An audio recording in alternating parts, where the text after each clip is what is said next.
O tema da mensagem hoje é esse aqui: liberalismo e relativismo, as facetas do maligno.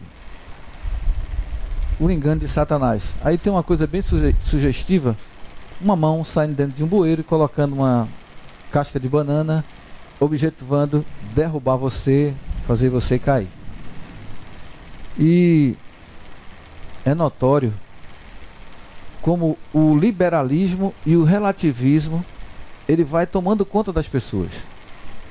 Mas antes de começar a pensar com vocês nesse tema que Deus colocou no meu coração, deixa eu ler para vocês aqui algumas coisas que muitas vezes a gente acha que é brincadeira, que a gente acha que não tem nada a ver, mas lá na frente vai ter um resultado negativo para você. O músico e ator Billy Ray Cyrus diz que o programa de TV da Disney, Hannah Montana, destruiu sua família, causou seu divórcio e deixou sua filha Miley Cyrus fora de controle.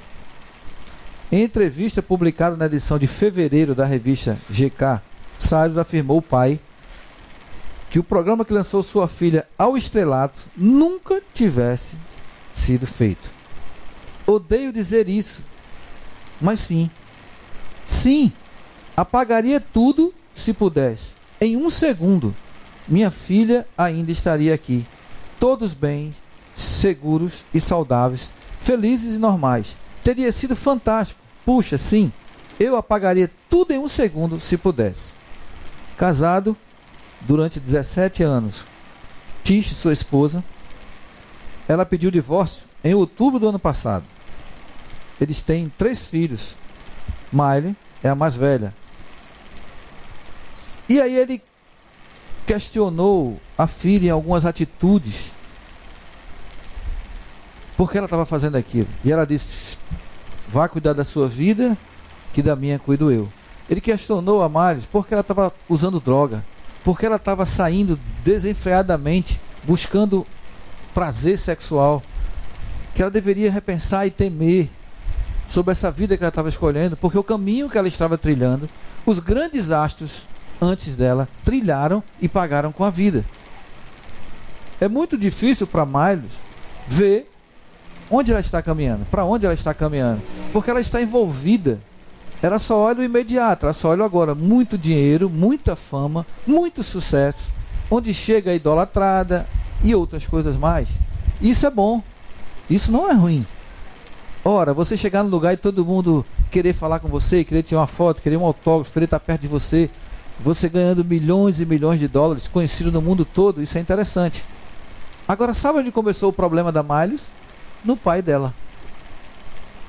Não adianta ele dizer agora que gostaria que aquele programa não tivesse surgido. Foi ele o causador de todo o problema. Sabe por quê? Porque ele foi liberal e relativo com alguns conceitos que foram passados para ele. Olha só o histórico dele. A família Cyrus tem uma longa tradição de envolvimento com a religião. O avô do Billy Ray era um pastor pentecostal do Kentucky. O avô. Então devia ser aquele cara fervoroso na igreja. O filho desse pastor já foi ser apenas um cantor de um coral. E o pai de Miley era crente de banco. Já não queria compromisso com nada, a vida muito interessante lá fora. Assim mesmo ele frequentava a igreja uma vez ou outra, mas olha o que arruinou a vida dele. Um belo dia, ele recebeu um ingresso. A rádio estava dando uma promoção. Se alguém ligasse para lá, ganharia o ingresso desse camarada aqui, que eu acho que muita gente já ouviu falar, somente o pessoal mais idoso. Neil Diamond. Cantor meio country. Estilo meio brega, que algumas pessoas aqui gostam, aquele estilo meio choroso, tal. Não deixa as irmãs para lá, mas descobri que alguns irmãos também gostam dessa linha, inclusive o mais idoso ali que eu. E o que acontece? Ele recebeu essa rádio, ligou e foi para esse show. E quando ele estava no show, o Neil Diamond parou e disse assim para todo mundo: eu não me importo se você é branco ou preto, rico ou pobre, homem ou mulher. Se você acreditar em seus sonhos e você viver da luz e do amor de Deus, pode ser qualquer coisa que desejar ser nesse mundo. E ele achou que isso foi Deus que falou para ele, o pai da Damares. E aí ele entrou no mundo artístico para ser um ator e um cantor de country. E aí ele começou a vida dele, sucesso e tal. E consequentemente a filha dele foi no mesmo caminho dele. E simplesmente a família dele hoje está toda destruída. A mulher para um lado, ele para outro, a filha envolvida em tudo que você já conhece. E o resultado tem sido hoje. O resultado tem sido isso hoje. Família destruída, e ele abre a boca abertamente nos Estados Unidos para dizer que aquele programa destruiu a família dele. A filha dele ganhou tudo, mas com certeza já perdeu a sua salvação. É interessante porque a gente não pensa em algo que a Bíblia fala para nós, que é sobre relacionada à próxima vida. Quando você morrer, para onde você vai? Estou nem preocupado, que eu estou muito jovem, muito bonito, muito elegante, estou aqui cheio de vida. Que vai me preocupar com isso? Mas a qualquer momento você pode morrer. Ontem no Rio de Janeiro, uma garotinha estava passeando de bicicleta, começou um tiroteio entre os policiais e ela recebeu um tiro na cabeça e está lá entre a vida e a morte. Schumacher, descendo a 180 no esqui, de repente encontrou uma pedra na sua frente, bateu de cabeça nela e está hoje lá em coma, não sei se já morreu ou está próximo a morrer. E assim você vê que de repente a vida sai de cada um de nós. E nós precisamos parar um pouquinho e refletir sobre nossa vida. Para onde nós vamos? E uma coisa que eu acho interessante é o fato de que nós, muitas vezes, tentamos melhorar a nossa vida, não é verdade? E a primeira coisa que eu acho que a gente vai dizer é assim: eu quero ser diferente da minha família e do meu pai. Eu não quero ser como meu pai foi. Interessante que esse não quero ser como meu pai foi, ele refere assim a questões financeiras, algumas atitudes do pai.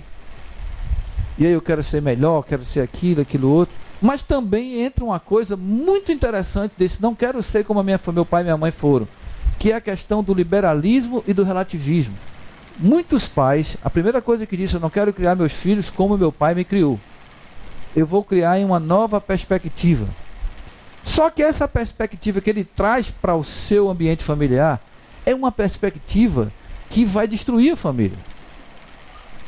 Quando você tenta imitar a forma de criar, de educar, de viver, de falar do mundo, você tem que entender de onde essa ideia veio para o mundo.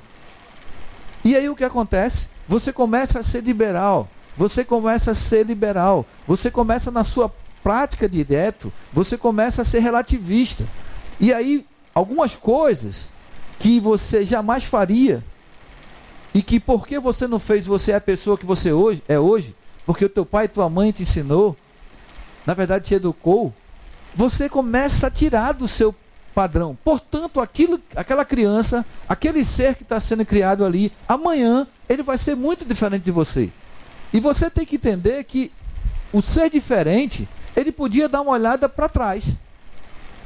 Por que eu quero ser diferente e eu tenho que olhar para frente? Porque eu não busco restaurar, porque eu não busco trazer para a minha vida valores que hoje não são mais colocados em prática.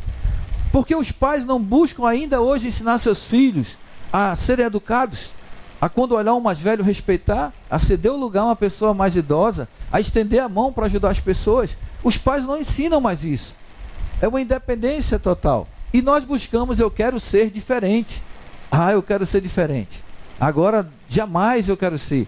E o seu diferente, o perigo está exatamente aí, porque o diferente seu, ele está baseado naquilo que você está olhando, que você está percebendo, e que você, como disse a nossa irmã Marta, acha mais chique e mais interessante, é mais moderno, é uma coisa mais bacana, é uma coisa assim profunda, de um entrelaçamento. Mas você tem que entender que essa ideia que veio de onde? Veio para onde? E ela tem o objetivo realmente de crescer e fortalecer e solidificar a sua família, solidificar a sua vida. Os princípios e os valores do passado, eles hoje são relegados. E aí você vê algumas mulheres na televisão ganhando uma fortuna, uma vida moral depravada, devassas, e elas estão à frente de programas de televisão conduzindo inúmeras crianças e adolescentes para longe de Deus. Eu lembro da MTV que tinha uma mulher lá chamada Penélope. Eu não sei se você alguma vez assistiu a MTV, uma toda tatuada. E eu ficava ogerizado em ouvir aquela mulher. Eu digo, meu Deus, ninguém chega para uma mulher dessa e fala nada. E ela dizendo para adolescente, faça o que você tiver vontade. Na área sexual ninguém pode impedir nada. Você tem que sentir feliz, o que importa é você ser feliz. Se você está com vontade de beijar uma garota, beije. Se tem vontade de beijar um rapaz, beije. Se tem vontade de fazer isso, aquele outro, faça. E ela dizia abertamente, seu pai e sua mãe não tem absolutamente nada a ver com isso. E aquela mensagem era liberada por aquele canal, naquele veículo. Mas eu tenho que entender que toda aquela mensagem maligna que está entrando na minha casa através daquele veículo, ela está vindo de alguma mente lá atrás, que foi usada por outra mente, e que está trazendo aquilo com o objetivo de quê? De destruir a família. Ridicularizam tudo aquilo que diz respeito a Deus. Deus agora passou a ser uma coisa, que imbecilidade. Você, olhando para a Bíblia, você é muito imbecil. Poxa, pensei que você fosse mais inteligente. Mas isso é uma artimanha do maligno para que você possa entender e querer viver essa perspectiva que nós estamos aí. Quando a Bíblia diz, feliz é a nação cujo Deus é o Senhor. Feliz é o povo que teme e honra o Senhor. Feliz é o povo que com os lábios professa que Deus é grande e Senhor da sua vida. Mas o mundo faz com que nós tenhamos vergonha de abrir a nossa boca para dizermos que somos felizes porque o Senhor é o nosso Senhor. Nós estamos dizendo o quê? O interessante é que nós não temos ninguém sobre a nossa vida. Cuidado com a sua busca por ser diferente. Cuidado com a sua busca de você não querer trazer para a sua vida nada daquilo que o seu pai colocou para você ou sua mãe. Claro que os aspectos que foram ruins você deve tirar, mas os aspectos que trabalharam na sua vida para você ser o homem e a mulher que você é hoje, você deve mantê-los, você deve solidificá-los e não, muito pelo contrário, seguir o que é passado por você através das novelas, através da mídia, através de uma psicologia liberal, através de uma perspectiva de vida hedionda, onde o que importa é você ser feliz, ser feliz, ser feliz, e você não se preocupa com as consequências dessa busca da felicidade. Portanto, você vai pagar um preço. Qual é o preço que essas mulheres que estão devassas na mídia ou em todo lugar, influenciando inúmeras pessoas, elas pagam? Olha para si diante do espelho e tem pavor, porque o que ela poderia ter utilizado era o corpo, e era só o que ela tinha. E aquele corpo ela usou para ser imoralmente um ser humano imoral. Ela usou aquele corpo para luxúria. Ela usou aquele corpo para abusos sexuais. Ela usou aquele corpo para ser objeto. Ela teve todo mundo, mas quem tem todo mundo não tem ninguém. Essa é uma grande verdade. E aí ela hoje, quando olha para aquele corpo que conquistava, eu tinha muitos amigos meus que eram loucos pela Vera Fischer. A gente era pirralho naquele tempo, que ela já era meio idosa, nós éramos pirralho. Mas quando a gente falava em Vera Fischer, todo mundo só faltava desmaiar. Quando eu tinha 18 anos, eu vi a Monique Evans, outra, na minha frente, como eu estou vendo o Felipe aqui, e com os amigos a gente ficou todo, nossa, meu Deus, que mulher.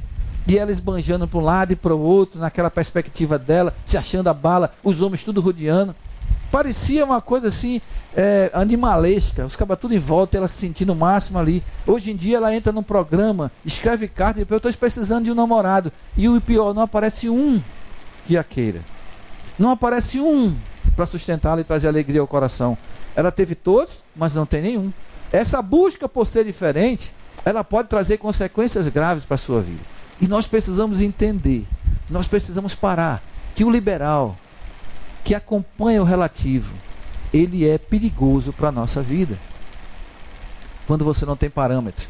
O grande perigo do viver diferente é que você às vezes sai de um mundo onde o teu pai, ou tua mãe, ou tua família, ou a igreja colocou você, cuidado com isso, cuidado com aquilo, e você salta para um mundo maior, livre, aberto, onde você pode fazer o que você quiser.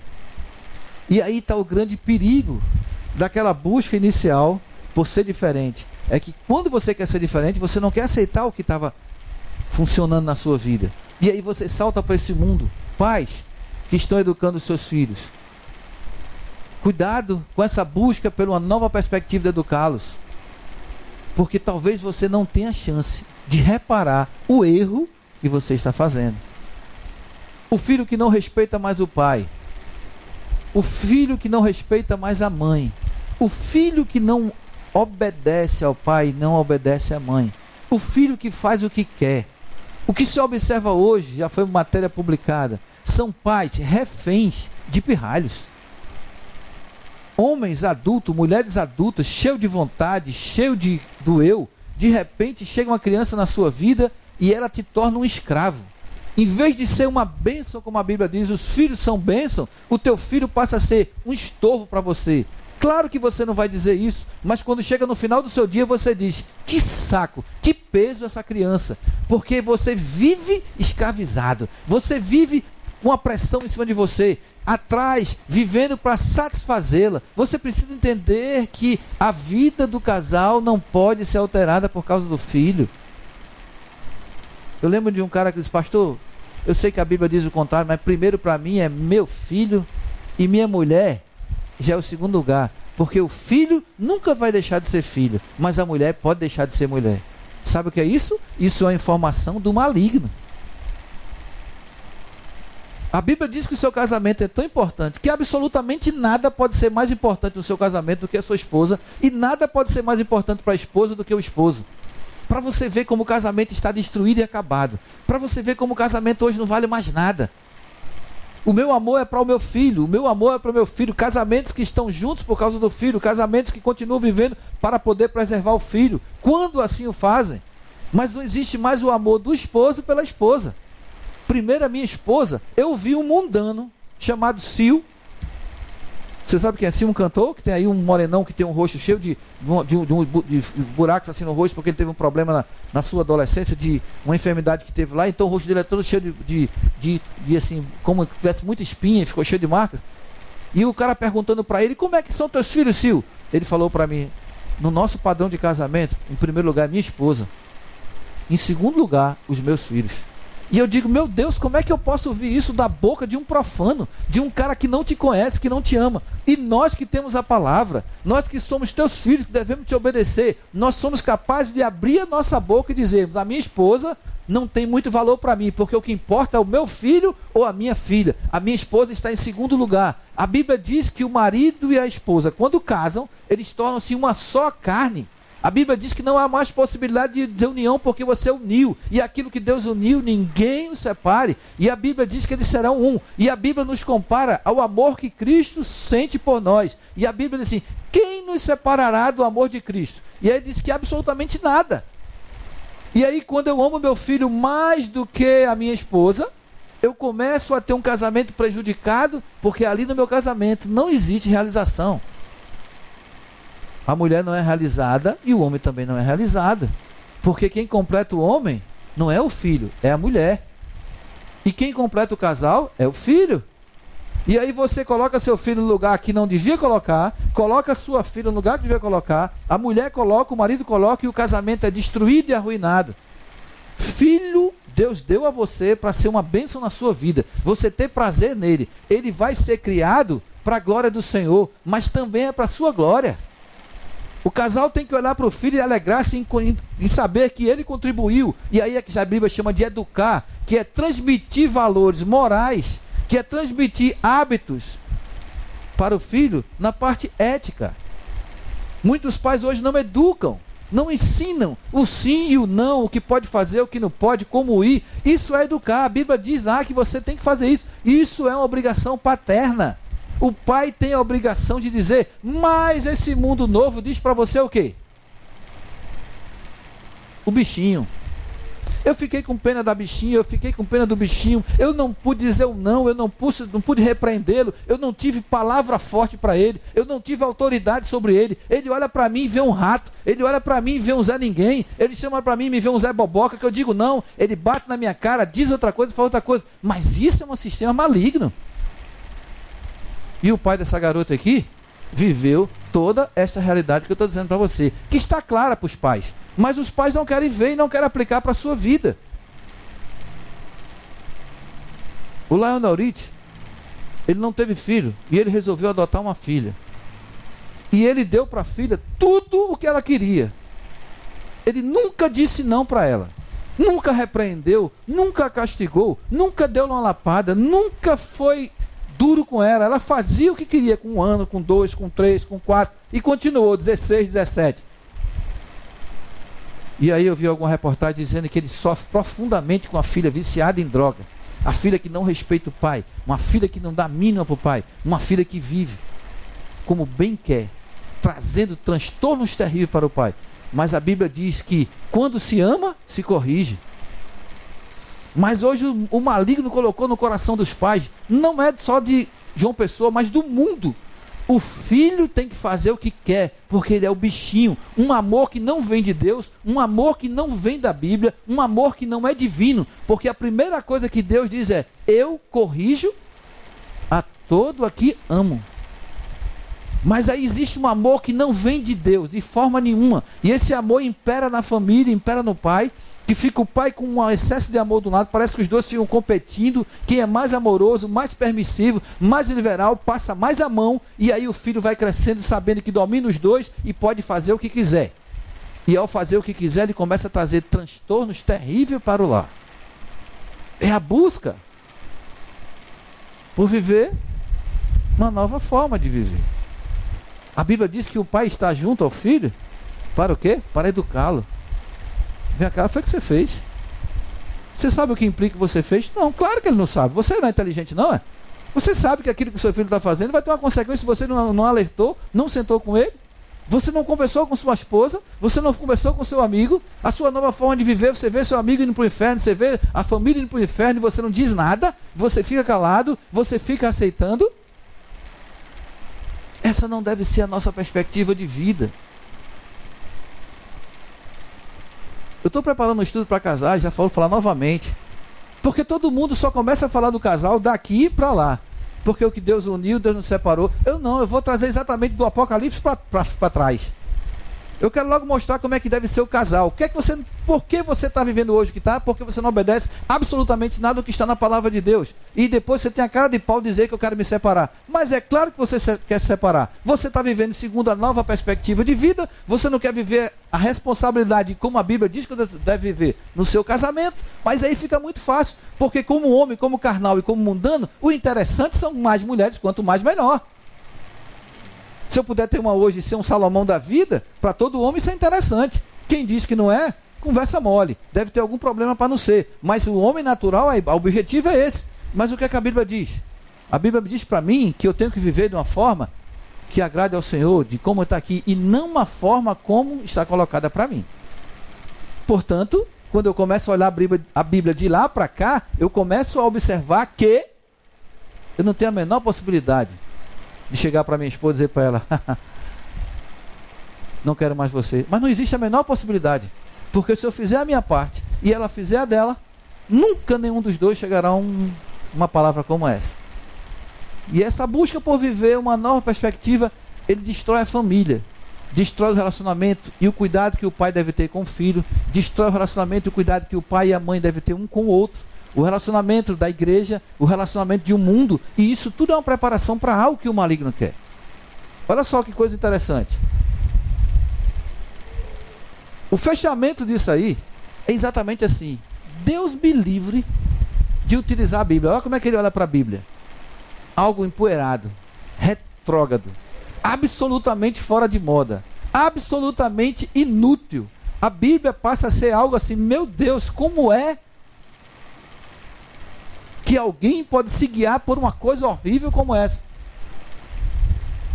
E o que é que nós vemos dentro da igreja? Inúmeros evangélicos que não leem mais a Bíblia. Automaticamente, ao não ler a Bíblia, ele não sabe o que Deus determina para que seja aplicado na sua vida conjugal, no seu relacionamento com seus filhos e no relacionamento da família para com Deus. Acontece exatamente isso aqui, ó. Ultrapassada, obsoleta, diante das novas tendências e forma de viver e relacionar-se com ela. Por quê? Ela, a Bíblia, velha, acabada, vai de encontro à tolerância e à aceitabilidade que passamos a ter com o pecado. Você se chama filho de Deus, sabe que o que Deus mais ojeriza no homem é o pecado. A Bíblia diz que o pecado impede que Deus olhe para você e te ouça. Deus não tem comunhão com o pecador. Deus não está nem aí para o pecador, enquanto ele não se arrepender. Mas nós passamos a tolerar o pecado que está dentro de nós. Começamos a dizer: não é bem assim. Chama-se lá um termo chamado das possibilidades. É começar a dizer para você você começa a dizer que não é bem assim, eu não sou capaz, eu acho que é normal, eu acho que não, a Bíblia está assim, mas é normal do homem ser assim, e você começa a arrumar possibilidades para justificar isso aí. E aí o que é que você vai fazer? Você vai começar a viver e a conviver com o pecado interior e com o pecado do outro. O pecado não lhe incomoda mais. Mas isso é uma perspectiva, nós vamos ver de quem? De alguma mente que está trabalhando aí. Quando a Bíblia diz que o pecado é algo gravíssimo na vida do homem, o pecado leva à morte. Mas que morte, pastor, se eu estou aqui vivo? Ele leva à morte espiritual. Você perde a comunhão com Deus. E se morrer nesse estado, você nunca mais poderá ter comunhão com Deus. As pessoas estão esquecidas disso porque isso não é falado. E aí a Bíblia passa a ser um livro somente de amuleto. Eu uso ele embaixo do braço. Aí o cara diz, eu falei com Deus. Eu acho que Deus não é bem assim não. Um daqueles tatuadores que aparece na Discovery, National Geographic, não estou lembrado bem qual canal, tinha antigamente muito. Eles disseram, se eu vou adorar um Deus que me proíbe usar as minhas tatuagens, eu não quero nem saber desse Deus. As coisas que eram bonitas foram destruídas. Quando eu era adolescente, tatuagem era coisa de malandro. No tempo do meu pai, tatuagem era coisa de marginal. No tempo do meu avô, um homem de bem jamais pensaria em colocar uma tatuagem porque era uma agressão ao ser. A tatuagem ela começou para o mundo ocidental com os marinheiros que visitavam os portos asiáticos e viram aquelas tatuagens e eram homens envolvidos com o submundo da vida e aí começaram a tatuar mulheres no braço para guardar. Era um submundo de ser humano. Quando você vai para a Ásia, você encontra a tatuagem totalmente vinculada à religiosidade, vinculada ao grau de intimidade que ele tinha com a divindade a qual ele servia. Portanto, algo totalmente abominável para Deus. E eu lembro que um belo dia um cara chegou desses liberais, libertinos que estão dentro da igreja, que não conhecem a Deus, não leem a Bíblia, não oram, mas que eles são adorados pelas pessoas, porque quando você fala aquilo que Deus manda falar, o que é bíblico, você não suporta, porque você está cheio de pecado. E quando eu estou cheio de pecado, eu quero ouvir alguma coisa que me agrade, e não algo que vai me afrontar sobre aquele pecado que eu guardo, admiro e respeito. E eu cheguei para ele e disse, por que você botou esse nome de Jesus aqui no braço? Porque ele é tudo para mim. Eu digo, eu duvido. Você está me julgando? Não. Julgar é quando eu te condeno. Eu digo, se você vai para o inferno, eu não posso fazer isso. Eu estou dizendo que pelo seu fruto, eu estou dizendo que eu duvido que isso que você escreveu aqui seja dado na sua vida. Porque a sua vida não condiz com o que você está colocando no seu braço. Eu tenho certeza que você não ora. Eu tenho certeza que você não lê a Bíblia. Eu tenho certeza mais ainda que você não dá a mínima para obedecer e seguir a ela. E eu tenho certeza absoluta que Deus não te conhece e não sabe nem quem tu és. Agora eu estou mentindo? Ele disse, não quero conversar com você não. Eu digo, você não quer conversar comigo porque eu estou dizendo para você exatamente a sua realidade de vida. Porque você está indo no modismo que o mundo está dizendo. O que o mundo está mandando você fazer. O que é que o mundo manda você fazer? Você faz. Não é verdade? O que o mundo manda você fazer, você faz. Vocês são inteligentes. As pessoas que estão do seu lado são inteligentes?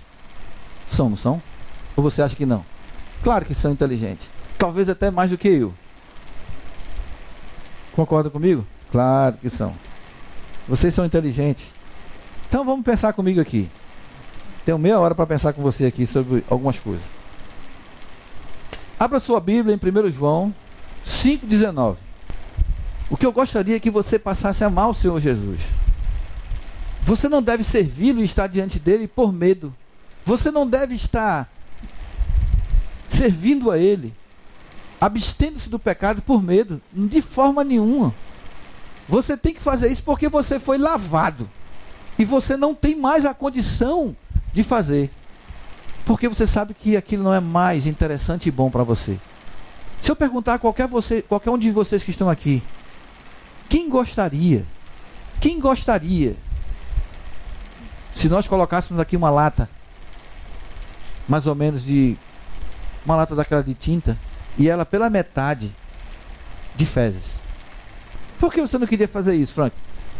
Porque eu tenho juízo. Eu sei a porcaria que está aí dentro. Eu sei as coisas ruins que poderiam acontecer à minha pele, a minha cutis, como ele fala, né? Bem cuidada, bem tratada pela esposa, passado creminho e tal. Então eu não vou botar a minha mão aí dentro. De forma nenhuma. Eu espero que você não peque exatamente por causa disso. Eu espero que você não peque por causa exatamente disso. Eu não posso querer para a minha vida algo que vai me prejudicar. E a primeira coisa que é prejudicada é a minha comunhão com Deus, a minha intimidade com Ele. Ele não vai me ouvir. Saibam disso, em nome do Senhor Jesus. Quando você peca, Deus não te ouve. Deus se afasta de você até o momento que você se arrepende. Eu li para vocês aqui sobre Miqueias e Oséias, que eu falei quarta-feira, onde Deus vai lá e diz assim: eu vou me afastar deles, para que eles entendam o peso do pecado. Quando eles se arrependerem e voltarem para mim, eu virei para eles. E nós precisamos entender isso, que o pecado é algo maléfico para nós. Deus tem tantas coisas boas para você, mas o mundo está te enganando. E eu quero mostrar uma coisa para você que você talvez não saiba. 1 João 5:19. Você abriu sua Bíblia nele? Será que tem alguém ao seu lado assim, meio perdido? Não com relação a encontrar o texto, mas assim, fora de órbita, a mente cansada, a mente divagando, voando mais do que aquelas coisas que voam por aí. Será que tem? Se tiver, diga para ele: mano, acorda, em nome do Senhor Jesus. Se você tiver um palito aí do lado dele, dê uma furadinha, pode dar. Catuca ele assim, que ele vai: que é isso, rapaz? Não, rapaz, você está cochilando. Você precisa acordar. 1 João 5,19. Todo mundo encontrou? Então vamos ler comigo. Sabemos que somos de Deus e que todo mundo está no maligno. Eu tenho certeza, como diz aqui o nosso presbítero, que tem muitos assuntos passados, que você está careca de saber disso. Sabemos que somos de Deus e que o mundo está no maligno. Glória a Deus. Tá. A primeira coisa que você precisa diferenciar aí é que mundo é diferente de terra. Então você precisa saber o que é o mundo. Ora, se esse mundo que está aqui não é terra, essa que nós colocamos o pé, que nós plantamos um pé de uma manga e ela nasce, um jaca, jambo, não sei nem se tem mais jambo hoje aí, mas uva e tal. O mundo não está nessa terra aí não. A Bíblia diz que o mundo está no mundo. E essa palavrinha aí é cosmos. Isso é, o mundo está influenciado por quem? Pelo maligno. Então existe uma mente que determina tudo o que acontece nesse mundo. Aí você vai dizer para mim: e com base em quê? Ou com qual autoridade você diz que o mundo hoje é dominado pelo maligno? Se o Senhor Jesus venceu na cruz, se ele não sei o que, não sei o que, não sei o que. Lhe digo, já. Abra sua Bíblia no livro de Lucas. Você vai voltar para a sua esquerda, né? 4, 5. E o diabo, o maligno, é o mesmo camarada. O Padre Quevedo, me desculpa aí quem gosta do Padre Quevedo, ele afirma: não existe diabo, o diabo não existe, o diabo é uma coisa que está na cabeça dos banés. Então deixa eu voltar esse texto aqui para você ler. E Jesus, cheio do Espírito Santo, olha só, cheio do Espírito Santo, não brinque não, hein? Você só consegue vencer Satanás se você for cheio do Espírito Santo. Se você não é cheio do Espírito Santo, meu amigo, é difícil você vencer as tentações e aquilo que vem sobre você. No versículo 2: e 40 dias foi tentado por quem? Pelo diabo, pelo acusador. Então, beleza. Ele é uma pessoa. Porque como é que eu posso ser tentado se não for por outra pessoa? Como é que eu posso ser tentado se os argumentos que foram usados aqui não fossem feitos por outra pessoa? E ele vai dizer uma coisa para o Senhor Jesus, que eu quero que você leia comigo. Você pode ler? 4, 5. E o diabo, levando a um alto monte, mostrou-lhe, num momento de tempo, todos os reinos do mundo. Você viu que poder ele tem?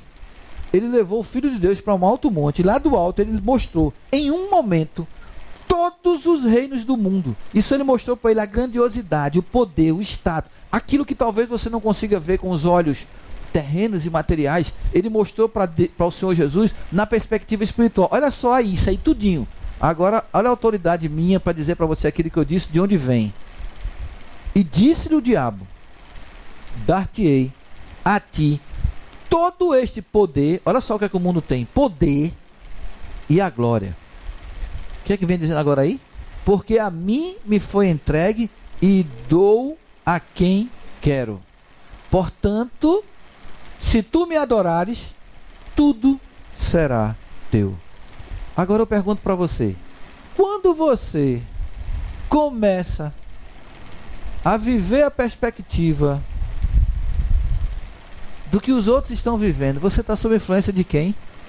Você acha que o mundo todo caminhando para um homossexualismo grandioso no mundo todo ao mesmo tempo é por causa de quem? Por que você acha que há uma investida terrível nessa área? Por que você acha que o número de casais separados aumenta grandiosamente? Por quê?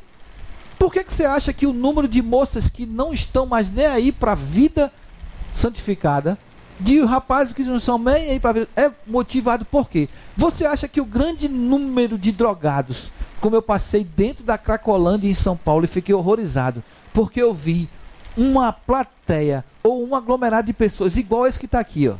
Homens velhos, homens jovens, homens mais velhos, adolescentes e crianças fumando crack.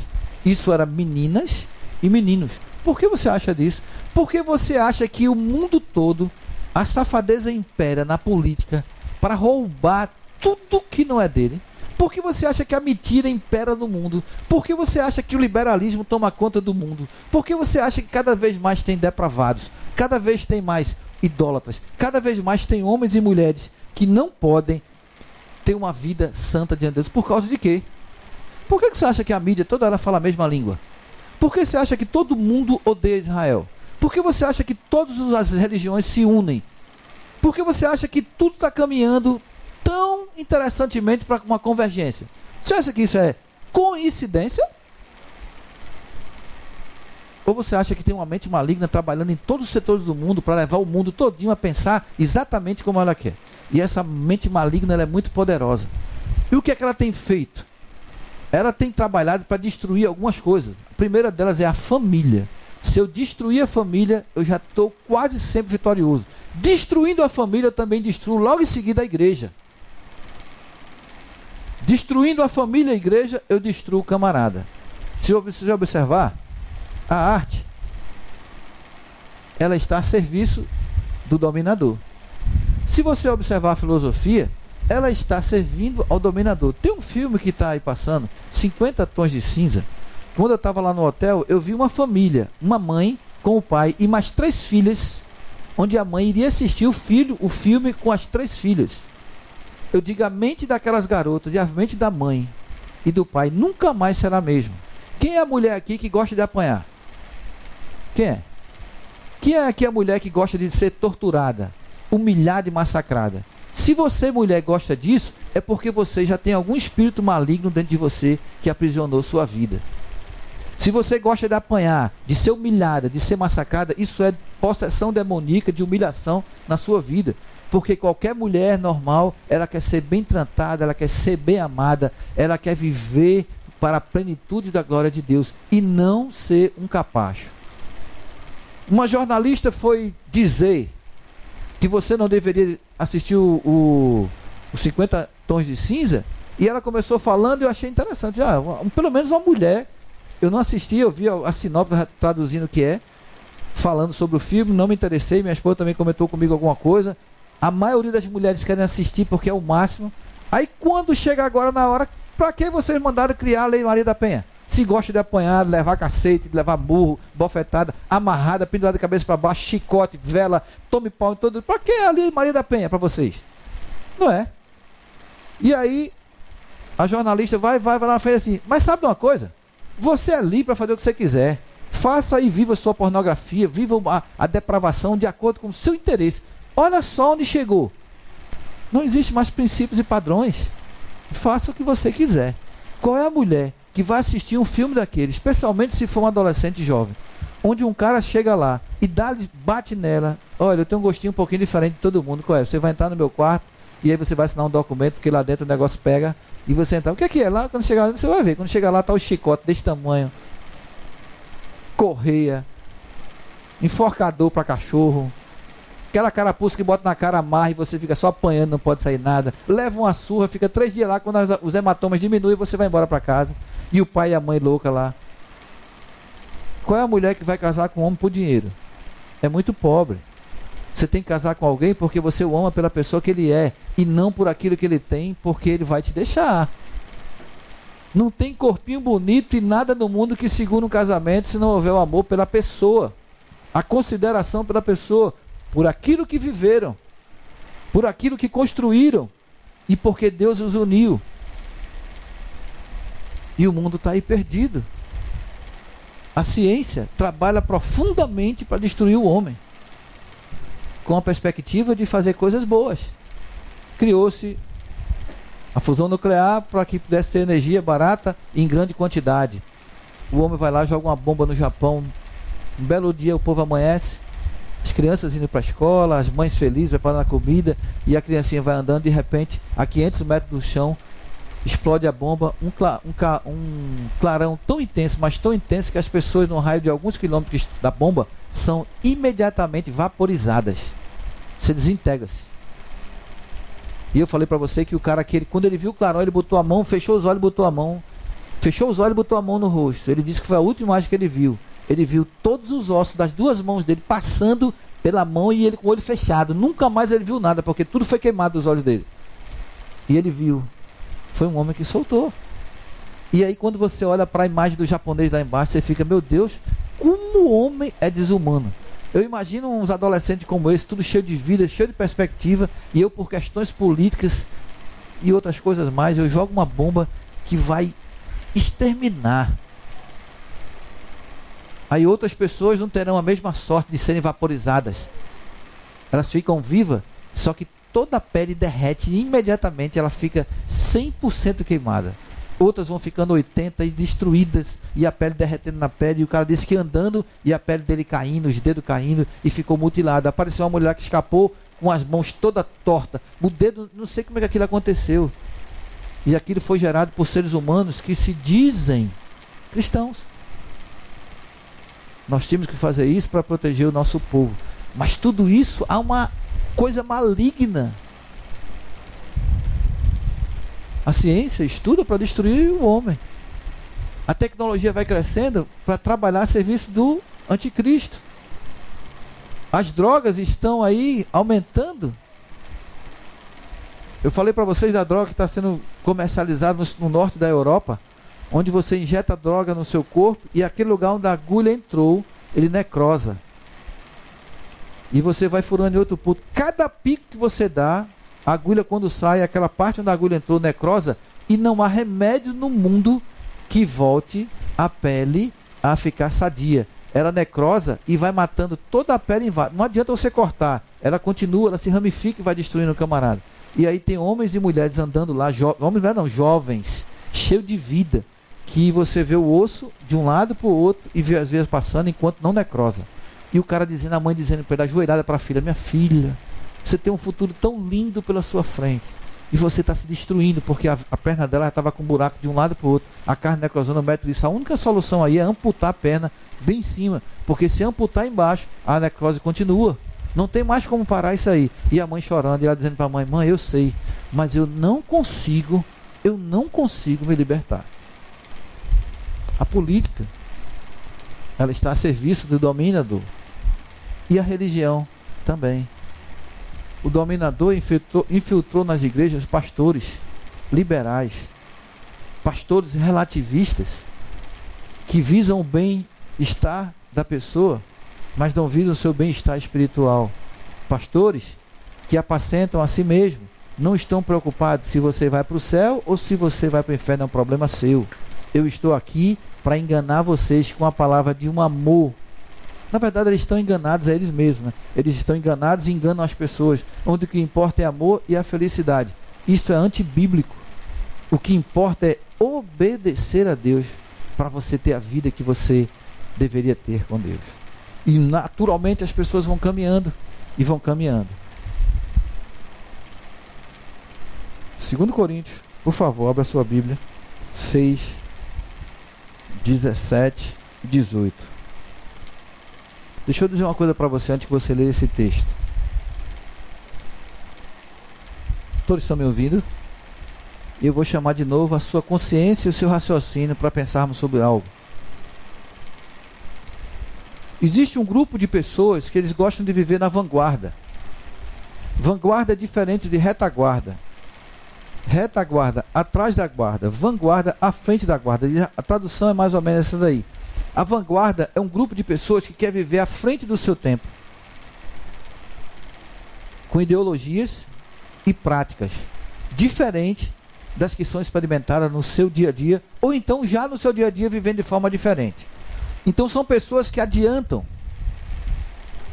Se você observar alguns filmes americanos da época de 60, 70, a garota ia dar um beijo no namorado, era uma coisa respeitosa, uma coisa...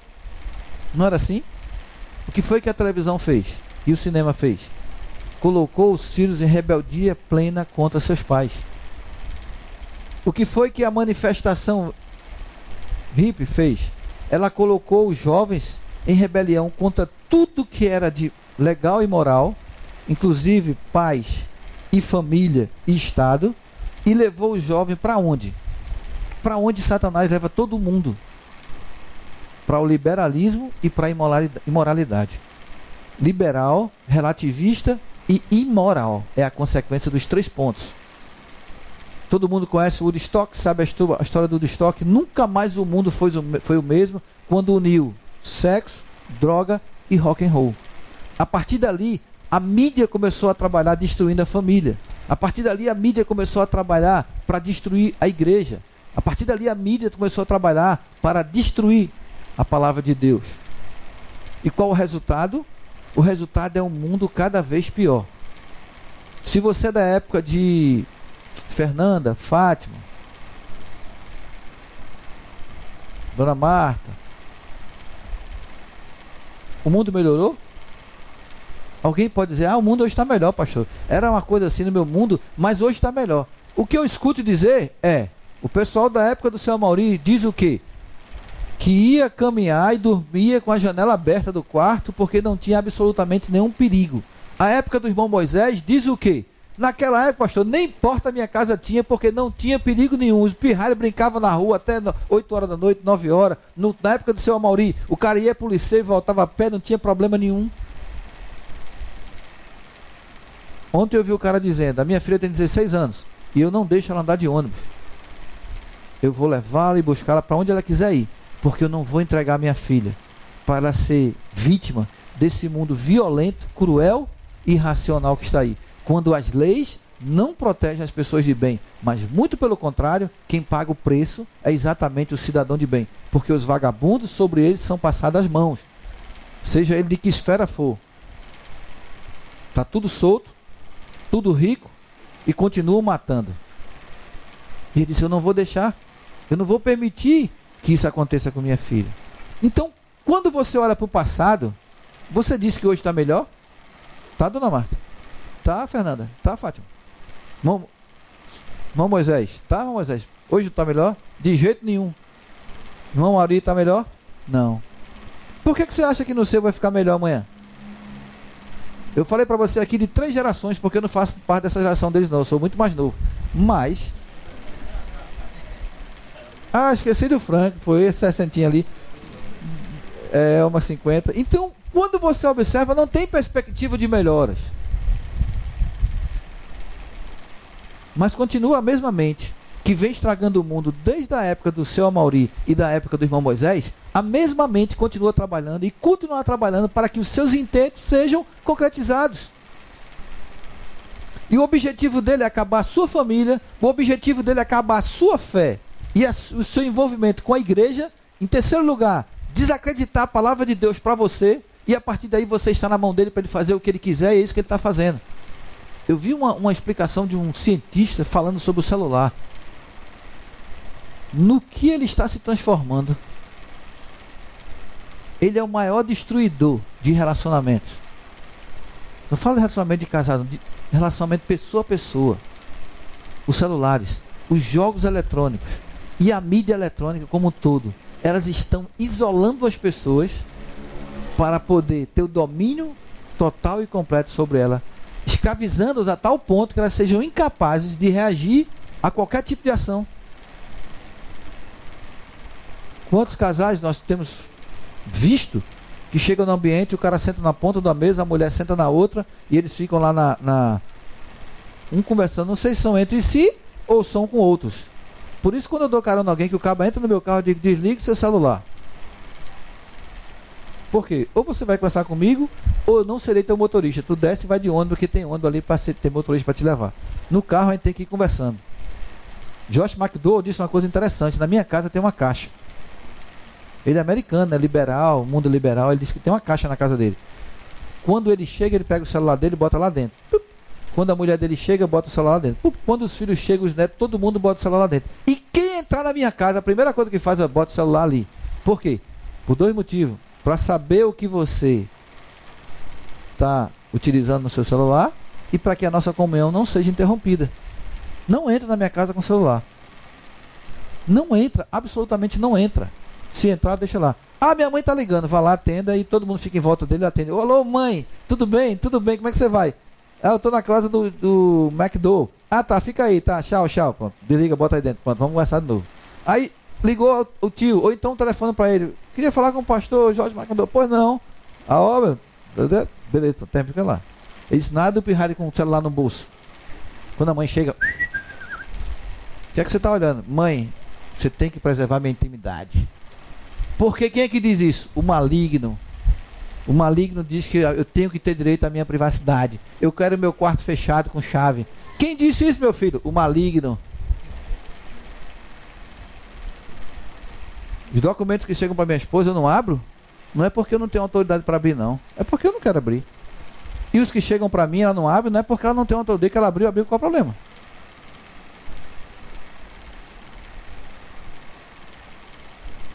Aí chega o filho, cheio de segredos. Eu disse para Ana Paula, se a gente tiver um filho, a gente tem que prepará-lo para culto doméstico. Segundo, celularzinho lá no potezinho, a gente vai comprar uma caixa que ela vai preparar já uma caixa lá. Ela vai preparar uma caixinha bem bonitinha, ela vai fazer aquele negócio que ela tem habilidade, faz a caixinha lá, bota lá. Quem chegar na nossa casa, celular ali. Não vou mais nunca na casa do pastor. Tudo bem, mas você está na minha casa, vai deixar o celular lá. E meus filhos, se vierem, papai, eu quero celular. Você não tem idade para ter celular. Grande número de adolescentes nos Estados Unidos com câncer no cérebro. Vocês sabem disso não, né? Sabem disso? A grande quantidade de adolescentes nos Estados Unidos com câncer no cérebro. E não se sabe por quê. Uma área que não tinha esse histórico. Sabe o que eles estão achando que é? Sabe? Celular. Você bota no seu ouvidinho, ele queima, derrete sua orelha, você muda para o outro lado. Aquelas ondas ali estão queimando o seu cérebro. Estão queimando as células. Aí o cara vai dizer, isso é mentira, é bobagem. As estatísticas estão aí. Queira você acreditar ou não, eu não quero ser o que vai confirmar essa estatística, nem você, espero. Vamos voltar para a inteligência. Vocês lembram de um homem que morava em Ur dos Caldeus, que era chamado de Abrão, mas nós vamos chamar de Abraão para ficar mais fácil. Lembram? Você sabe quem era Ur? À época, a cidade mais avançada do mundo conhecido. Portanto, se tivesse crente lá, ele poderia estar querendo viver o novo, maravilhoso. Aí foi que Deus disse para ele, Abraão, sai daí. Sai daí. Sai, vós, do meio deles, e apartai-vos, diz o Senhor. Sai e aparta-te. E Abraão saiu. Para onde? Você vai para um lugar que eu vou lhe dizer. Deixa essa coisa de novo, de bonito, de festa, e vamos embora. Não foi isso? Você lembra de Moisés? Moisés estava onde? Na maior civilização da época. Todo mundo fecha, uma mente liberal, todo mundo olhando para cima. Foi o que Deus disse para Moisés. Moisés, se prepara que tu vai ser o homem que vai tirar meu povo dessa imundícia aqui. Você lembra de Daniel? Daniel foi levado pelo maior império que já existiu na face da terra. A Bíblia o compara como o leão e a Bíblia o compara como o império de ouro. Nunca houve um império como aquele, nunca haverá. Daniel foi para ele e a primeira coisa que Daniel fez foi eu quero me blindar em relação a ele. Nada deste mundo super desenvolvido me interessa. Você sabe que o Império Babilônico era o tampa de cruz naquela época? Você sabe também que os egípcios conheciam inúmeras atividades na área de ciência, de arte e outras coisas mais? As pinturas babilônicas eram as coisas mais maravilhosas que o mundo já existiu. Eles tinham um lápis azul que pintava as pedras azuis, que é uma coisa fantástica. Os jardins suspensos da Babilônia eram considerados uma obra faraônica, não porque não era faraó, mas a obra mais linda do mundo.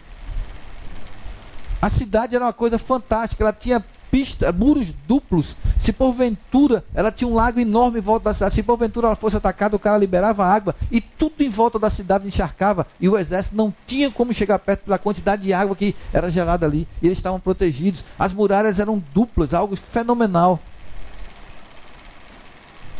Você está lembrado de Corinto, Grécia e Roma? Deus disse para Paulo: Paulo, cuidado com esse povo, não copias e não vive, sai do meio deles e aparta-te deles. O que é que a igreja tem feito hoje? Mergulhado. Sabe qual era a característica de todos esses povos que eu falei para você? Alguém tem ideia?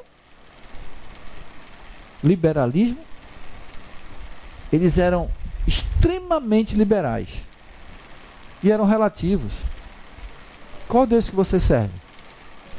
Os egípcios com seus deuses, o povo de Ur dos caldeus, que depois transformou-se na Babilônia, que é essa aqui, Daniel, que está, era a mesma região, com seus deuses. E depois vem o pessoal da Grécia, que tinha os deuses, quase igual a Macumba hoje, né? Eles tinham os deuses gregos e os romanos tinham os mesmos deuses com outros nomes, porque eles estavam dominando. Não, vamos botar o nosso nome agora nos deuses. Aí entrou Plutão, Júpiter, Zeus era Júpiter, e por aí afora vai.